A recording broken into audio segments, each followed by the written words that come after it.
Welcome back to Twin Football. Thanks for joining us and happy Halloween. We got Jacob back as Manchester City What's up, have guys? regained the top of the Premier League. It must be nice to sit up there and look down among all your peasants once Feels again. shaky. 1-0 against Southampton. That's not a impressive title defense.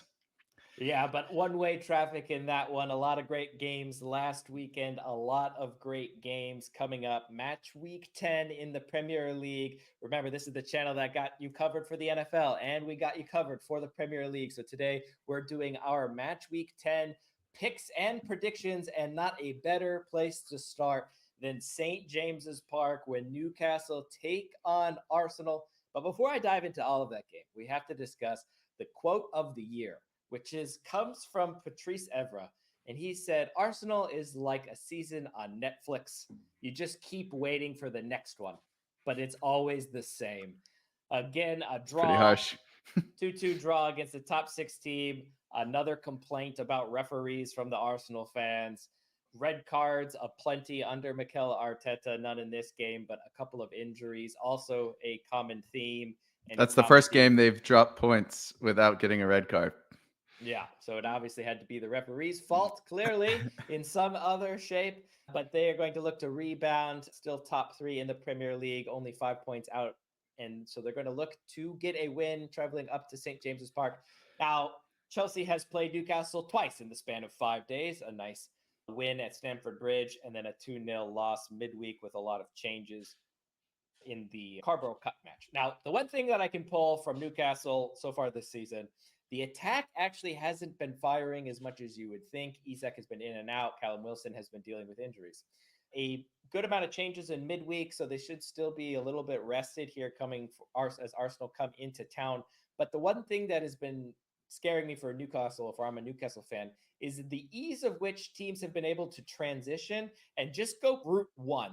So you get Saka on the ball, you get some good transition. We'll see with the injuries what the formation Arsenal is going to go with. Ben White might drag back into center back position with Saliba out. We'll see if Gabriel is able to go after his injury. Partey played right back against Liverpool. We'll see if he will stay there. Odegaard still battling with his injuries. Moreno getting on the score sheet was great. See if he maintains his position there. But I think Saka can really get back at this back line of Newcastle.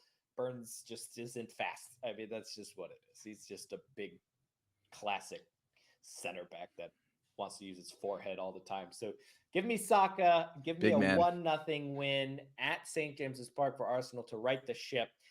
But I do think things have been a little bit shaky for Arsenal lately.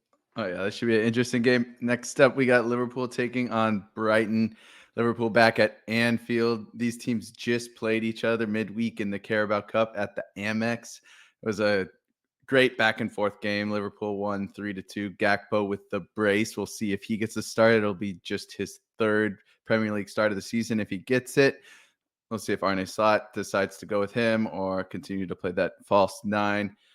Adingra made it interesting in the 81st minute, making it 2-1, but Luis Diaz quickly responded, and Brighton got a late goal to make it 3-2. It looks a little bit more interesting than it was to finish up. Both teams, though, 7 shots on target. It was just back and forth. I expect a similar game, although it was the Carabao Cup. The Premier League will have a little bit tougher lineup, especially from a Liverpool perspective. Should be an interesting matchup nonetheless. Liverpool coming off a 2-2 draw against Arsenal at the Emirates that we just talked about. Every time you go to the Emirates, happy to get a point. I think if any team deserved the win, it was probably Arsenal, but I think a draw at the end, yeah, you have to say that was fair. What a ball by Trent Alexander-Arnold to set up that drawing goal. Nunez does great to slot it in for Salah. Just brilliant, brilliant quick attack. Brighton coming off a 2-2 underwhelming draw against Wolves. They were up 2-0 in the 85th minute, and they couldn't secure the 3 points. They'll feel hard done by that, but you can't blame anyone but themselves. Welbeck has been on fire with 6 goals in 9 matches. He already has more this season than he did all of last season. He played 29 games last season, too. It's not like he was injured for a majority of it. He is dealing with a little bit of a back issue, but he should be fit to go. I'm excited for this game. I think both teams score, but I like Liverpool at home almost always. Yeah. Ipswich going to look to continue their decent play at home as well. We know Ed Sheeran will be in the stands, but the big question goes to Kieran McKenna and who he's going to start up top. He started Hurst for his first start of the season last time out against Brentford in arguably one of the best games of the last couple of weeks, a 4-3 win for Brentford, but we Maybe had of the season. VAR, penalties, decisions, goals within 3 minutes of each other on two separate accounts. VAR review as well. Absolutely fantastic. A red card, couple penalties, penalty scares and stuff like that. So a great game. Ipswich going to feel hard done by letting up that late goal that was basically a cross that just kind of Just snuck found its in. way, Yeah. snuck into the corner there. So they're going to look to get back, and nothing better than taking on a Leicester team that has been inconsistent, let's say, at best this year. So Hurst started against Brentford, got a goal and an assist. Good hold up play as well from him. But the lap came in and got that third goal for Ipswich, which they thought they were going to able to get some points with that one, despite being down to 10 men, but only to throw that point away there late. So I got Ipswich to figure out a way, continue scoring goals, and get the win at home over Leicester City in the battle of promoted teams.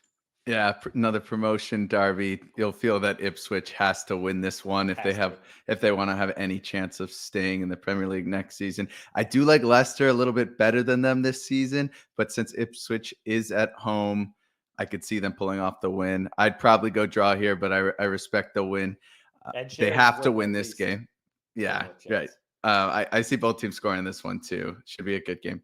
Next up, we got Bournemouth taking on Manchester City. Bournemouth coming off a solid 1-1 draw at Villa Park. Evan Nielsen scored in the 96th minute to steal a point. It was basically the last touch of the game. Brilliant header, just into the far post there off the free kick. I don't know what the defense at Villa were thinking. They literally just left him wide open. It's the last free kick of the game. Just mark the number 9. If anyone marked the number 9, and they just left him wide open for a free header, and he ties it up. You'd have to say that Bournemouth got a little bit lucky getting the draw here, but fair play to them. They kept all those Villa chances at bay and gave them a chance at the end of the game to get a point, and that's what they did. Kepa did not play due to a groin injury, but he should be good to go against City. Mark Travers had a super solid game. Villa had so many chances, and Travers did his best to just keep them with the one goal. Manchester City just got knocked out of the Carabao Cup against Tottenham 2-1. You have to feel as a City fan that you're not so upset about this. I think it will end up being a blessing in disguise. They have so many injury concerns right now. Playing in another tournament just spreads the lack of depth even thinner than it already is at the moment. City coming off an underwhelming 1-0 win in the Premier League against Southampton. They got that early-ish goal, and it looked like they were going to cruise to a 2-3-0 win against Southampton, but they just couldn't get that second one, that little safety blanket, and it was a little nervy towards the end. Southampton had a couple chances. City, at the end of the day, were dominant and deserved the 3 points, but you can't be letting teams like Southampton potentially steal points from you if you want to defend your title. So City really needs to figure out life without Rodri and KDB. They just haven't done it yet. And KDB's injury, he was supposed to come back after the international break, but he's still nursing that injury. It looks worse than we thought it was. So they'll be really anxious to get him back. I like City here. I think this is a very tough match. I can see Bournemouth stealing a point here, but I'm going to go with City. Yeah, I think City had 7 subs on the bench in total against Southampton. It's an And 18-man squad 2 of them for were a Premier goalkeepers on League the game bench and too.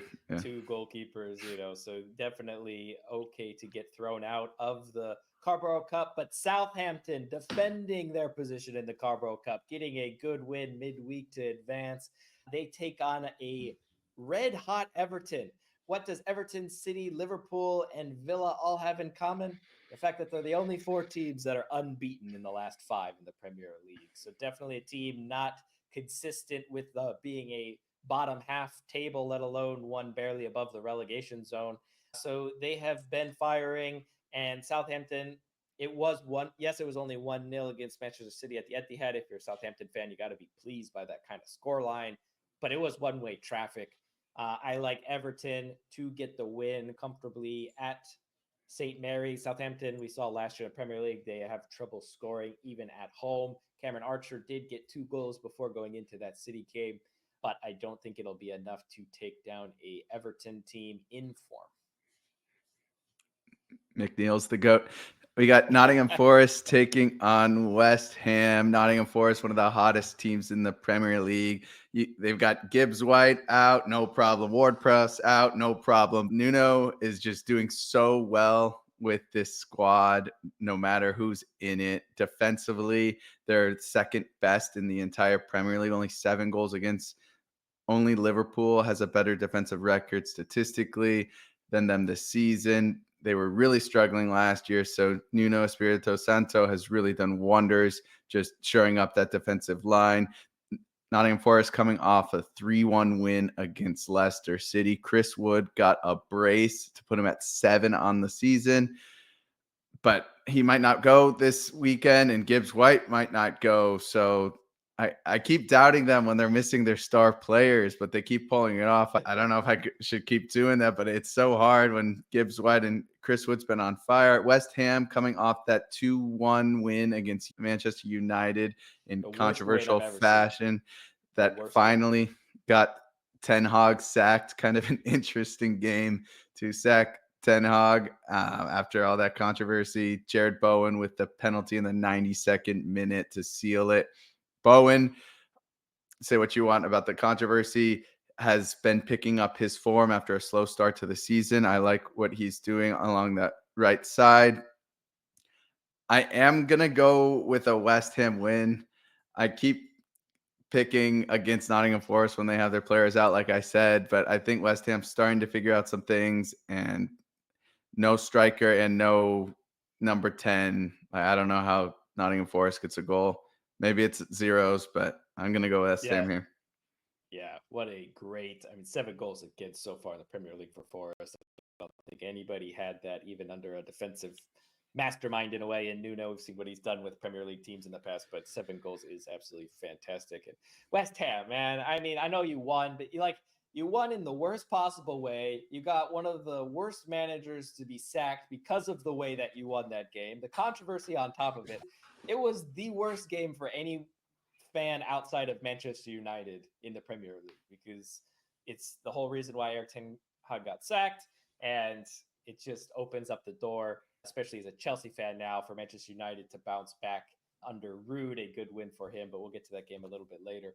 Crystal Palace traveling to Wolves is next up. Crystal Palace finding some form of late. Mateta getting on the score sheet in midweek as well is helpful. Palace only allowed 3 goals against in the last 4 games, which includes games against Tottenham, Villa, Arsenal, and Liverpool, which is absolutely fantastic for them. And that, I think, is mainly due to the introduction of Trevor Chalobah a couple weeks ago. He is now being integrated in kind of that back 5 system for them. Definitely been able to shore up the back line. Mateta also getting back in the goals. Eze getting a goal as well has been fantastic. The guy keeps creating chances, finally getting on the score sheet over recent weeks, which is great. Wolves have been kind of waiting to get through that tough part of their schedule, and they are going to circle this game as a must-win game. 4 points behind Crystal Palace, who are right outside the relegation zone. 3 points here at Malinu will go a long way in this relegation race. And so for that reason, I think they're able to either get a late goal or get a set piece goal or some extra effort type of goal that will allow this to be a 1-1 draw at home in Malinu. I like it. I think Crystal Palace go on a little run here, but Molyneux always a hard place to play. Tottenham taking on Aston Villa in my favorite matchup of the weekend. Obviously, the next one we're going to talk about is a good one too, but Tottenham coming off a big win against Manchester City in the Carabao Cup. Postecoglou will like to win this one, at least this trophy, to maintain his record of always winning in his second year that we keep talking about. They'll try to Yeah, mostly him. I love Postecoglou. They'll try to carry their Carabao form into their Premier League form, as they didn't have such a good run against Crystal Palace last week. They couldn't find the back of the net. They're just a different team without Son on the pitch. Luckily, they're confident that Son will go. He's still dealing with that nagging hamstring injury that kept him off the pitch at Selhurst. I really think if he's on the side, most teams in this league are at a disadvantage, and I see them winning this one for that reason. But Aston Villa is fourth place in the Premier League. They're having a great season again under Unai Emery, coming off a tough draw against Bournemouth, where they let 3 points slip away, as we talked about earlier. Just horrible defending on that Evan Nielsen free header. They had so many half chances. They need to be a little bit more clinical to make them like actual chances, to get them a better shot to get a 2-3 goal lead, so they don't have a chance to lose points at the end of the game. Bailey had a clear handball in the box that was not called a penalty. Every week, I understand the handball rule in this game less and less. I don't know what VAR is doing. Just de facto, what the hell is VAR doing that we say every week? McGinn, though, is back healthy. They'll have to be super happy about that. I think Bailey played well while he was out, but McGinn, one of the leaders in that squad. Great to see him back. He had a great curling goal that was disallowed. I think the ball was still in. It was like that Japan World Cup ball where it looks from the naked eye that it's out, but I don't think they had a good camera like bird's eye view like they did in the World Cup. I think it could have been in.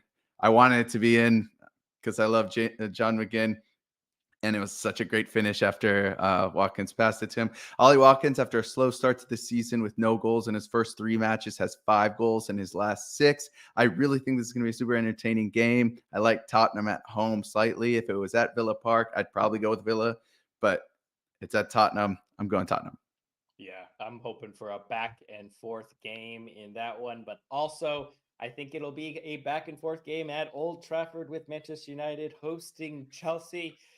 We don't really know what to make of United. This will be Ruud's first game in the Premier League, second game in charge as the interim manager, as we wait for the international break for United to get in their permanent manager. But he played in against Leicester in midweek. He played Martinez and Delict and Lindelof. Martinez was kind of out on that left-hand side, Dallo on the right-hand side. And so we'll see if he's going to go similar with that kind of back four system, 4-2-3-1, or what kind of system he's going to go with. But Chelsea, on the other hand, are going to look to get everything sorted. Watching that League Cup game this week was a disaster. The urgency wasn't there. The effort wasn't there. The concentration wasn't there. A full 11 switch for Chelsea, which is what they've been doing in these extra competitions outside the Premier League. Cole Palmer didn't play at all, despite being down 2-0 practically halfway through the first half. And so we're going to need a response from Chelsea and Enzo Maresca, and we're going to need, he keeps defending playing out of the back by saying, this is how I want them to play. This is how I want them to play. But when you don't have center backs and a goalkeeper who can play out of the back, you are just asking to concede goals. In this case, it happened because with this 11 in midweek, it happened because Badishil, Desasi, all of these guys tossing. They were slow on the ball. There was no urgency. Vega was playing in the central midfield to try and allow that connection point to kind of transition. He turned the ball over a couple of times. And so you're just going to, that's how we conceded 2 goals in midweek. Sanchez has been abysmal in the Premier League with the ball when he's been playing in first team football in the Premier League. And I think United are going to capitalize on that. I think they're going to have enough energy. They're going to pressure. They're going to push up the field. I think they're going to be able to turn over either Sanchez or one of the center backs and able to get a goal that way. And so we're going to look for Chelsea to have a little bit more urgency, especially moving forward and transitioning with that possession-based football. And so I like a high-scoring game here. And if we're going to have a high-scoring game, I'm going to trust the likes of Cole Palmer, Madueke, Neto, Nico Jackson, and those guys over Fernandez We'll see if Rashford gets the start. Haaland should get the start as he was rested midweek, and those guys. So give me Chelsea to win at Old Trafford. We have to win at Old Trafford. Let me rephrase that. It has to be all 3 points. You can't keep moving forward. We sit fifth in the Premier League. We can't allow the top four to start escaping when we are making full 11 transitions in midweek and throwing away that competition. If you're going to throw away that competition, then go out and prove yourself that you're a top four team in the Premier League. And it doesn't get better than getting all 3 points at Old Trafford. So let's go. Yeah, like a Cole Palmer hat trick in that one. Next up, we got to finish off the weekend on Monday. We got a West London derby. Fulham taking on Brentford. Coming off that 1-1 draw against Everton. They had to settle for 1 point after Beto tied it up in the 94th minute. They're winless in the last 3 games after a great run of form. They try to get back to winning ways here. Brentford coming off a 4-3 thrilling win over Ipswich Town. Instead of scoring in the first minute, they just decided to change it up and score in about the last minute to win the game. And Bumo with another brace. He got kind of lucky with the winner, has to be said. But when you're curling in that ball, they always tell you to kind of aim for the far post, and you never know what's going to happen if you put it on frame and it went in. So fair play to him. And Bumo, one of the top goal scorers in the league this season. Midweek, though, Brentford almost went out against the championship side in Sheffield Wednesday. It went all the way to penalties, and it took the heroics of Flecken ruining Sheffield Wednesday's Tuesday by stopping that 5th shot there. Not the greatest performance by Brentford, but they got the win at the end of the day. Both these teams are 9th and 10th on the table. For me, they're about equal talent. These are the kinds of games, if you're a supporter of either team, that you'll really feel like you want to get points here to just move up that much closer to a potential European spot. Conference League for either one of these teams would be a great achievement. I think Fulham has been just more solid. Brentford has been one of the more exciting teams to watch, but they just seem a little too inconsistent for me. I think Fulham's a little bit better coached, and they're great at home. So I know it's a West London derby, but I got Fulham. Yeah, there you go. 1 point separating them in the table. Will be great to see who's able to stay in the top half and get all 3 points. Fulham will definitely hope to do so. And there you have it. All match week 10 picks here from us at Twin Football. Remember, we are the channel that covers the Premier League, covers the NFL, and a little bit of college football. And so we will see you next week with more picks. And until then, enjoy the football.